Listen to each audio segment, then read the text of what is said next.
Okay, so we had a hearing today for the court case.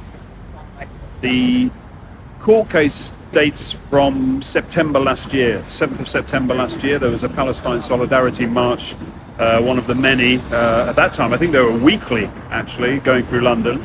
Myself and Niak prepared a sign with his usual Hamas terrorist message.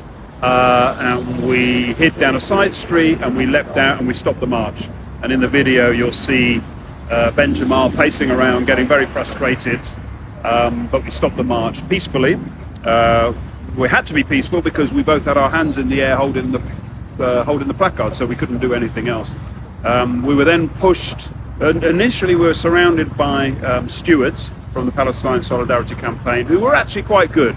They just stood there, they blocked us. They were pretty calm, actually. There were some people who then stole Niak's Union Jack and ran off with it, pulled it from it. There were people then pushing us around, trying to get involved. And then the main friction came from the police. The police started pushing us onto the side, and you'll see in the videos on social media, not just from us, they're not our videos, they're other videos. There's a video from 5 Pillars, the Islamist website, and their video shows us clearly being pushed by the police onto the side of the road, no warning or anything. They go to the side of the road, and then eventually they arrest me, and then after that they arrest Niak, and their accusation, the reason I'm in court, is that I assaulted 2 of these police officers whilst they were arresting me.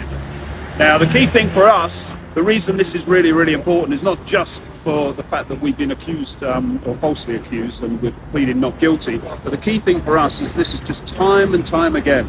If you put out the message that a Hamas are terrorists, then you will be stopped. Niak has been stopped 11 times for putting out that message. He's been stopped also for been arrested, He's been arrested for trying to put out that message in the form of his journalism and in the form of his campaigning. We have been victims of Section 14, where they try and lock us into a certain area and they don't allow us to put out that message. So we've been stopped by the police. We've been stopped by campaigners, so the Socialist Workers' Party and Jeremy Corbyn's goons. They have pushed us around, they have blocked us, people have spat on us, people have punched Niak.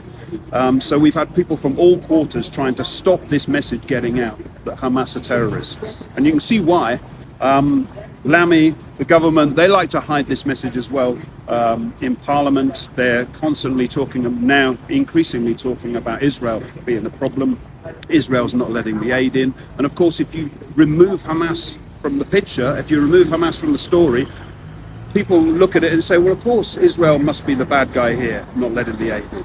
If nobody's talking about the fact that Hamas are stealing the aid, or nobody's talking about the fact that Hamas have tunnels under hospitals where Sinwar's brother is hiding, every time we try and raise this, Hamas are terrorists, we raise it on the marches, we're blocked, arrested, punched, kicked, spat on.